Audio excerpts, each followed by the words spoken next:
عسلامة. شنو رايكم فك الجلبانة وكا السليطة العزيزة الغالية؟ بسم الله نعملوهم مع بعضنا. عندي راس بصل كبير قصيته طريفات، مع طريفات اللحم علوش، اللحم حولي، العنقرة ذيك الكرومة، مغرفة طماطم. نجمو تعملوا أقل طماطم، أما اللي يعملها زعرة يعني صفرة. صبيت كما شفتوا نص كيس زيت. هلا توا باش نحط لها الملح ديما نقول حسب الذوق. انا راه الملح متاعي ماهوش مالح.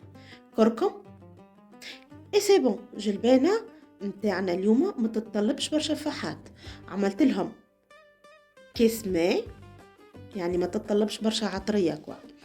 وانا متعمده خليت الفلفل زينه في الاخر على خاطرها حاجه تنجم انتي تعمل تحميره، تنجم تعمل بابريكا، تنجم ما تعملش، كل واحد. انا نحب الحار دونك عملت فما الفلفل زينه، ولا يعني يبدا مش حار ولا تحميره ولا مهم، هذيك يبقى اختياري ليكم.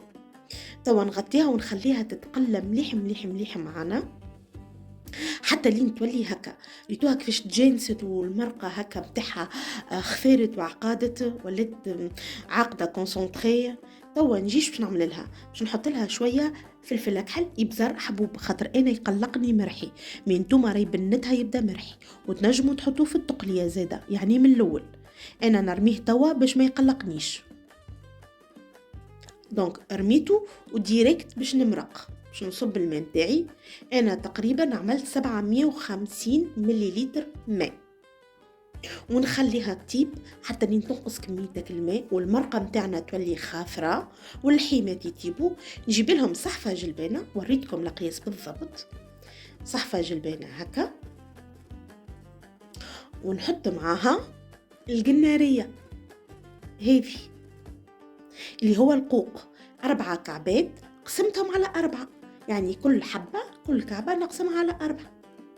القنارية التونسية شوفوا المرقة متاعها هذا، وما زالت ديجا ما شربتش وما شاء الله. نغطيها ونخليها تطيب. نرجع لكلامي، المرقة التونسية راهي تجيب القنارية والحمل علوش الحولي. هنا بعد ما طابت الجلبانة والمرقة ولات خاثرة، نحط لها قرينين فلفل نحلهم من اللوطة. انا اخترت فلفل حار وانتم تنجموا تعملوا فلفل حلو.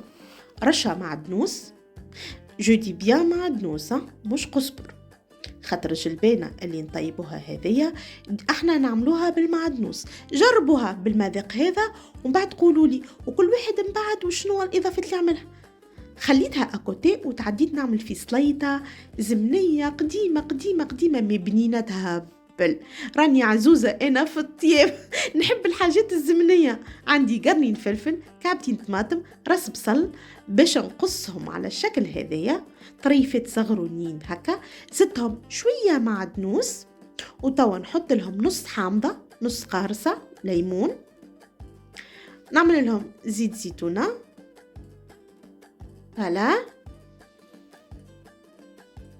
نحط لهم الملح وكهو.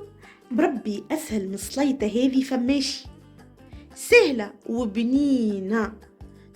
3 انواع متاع الخضر هذوما مع بعضهم يعطيو مذاق ولا اروع. دبارة جبت لكم اليوم تاع جلبانة والسلطة هذه تطيب في رمشة عين. صدقوني التحضير بين السلطة والجلبانة ما يفوتش 10 دقائق، والباقي وقت الطياب، يعني مدة الكويسون، مدة اللي يطيب فيها اللحم والوحدة متاعنا. شوفوا لي ياهي، شوفوا لي الالوان، وشوفوا لي المنظر العزيز الغالي، شوفوا المرقه متاع الجلبانه متاعنا، لنودكم ولا نشهيكم قسمكم في الجنه. شوفوا السليطه زادت النص مع الجلبانه، صحه وفرحه اللي بجربها. نحبكم الكل غدوه كطيبوا جلبانه وتعملوا السلطه هذيا. نحبكم برشا، نخليكم على خير، على محبه رسول الله. نلتقي ان شاء الله. لايك، بارتاج، ابوني، وخليتكم على خير.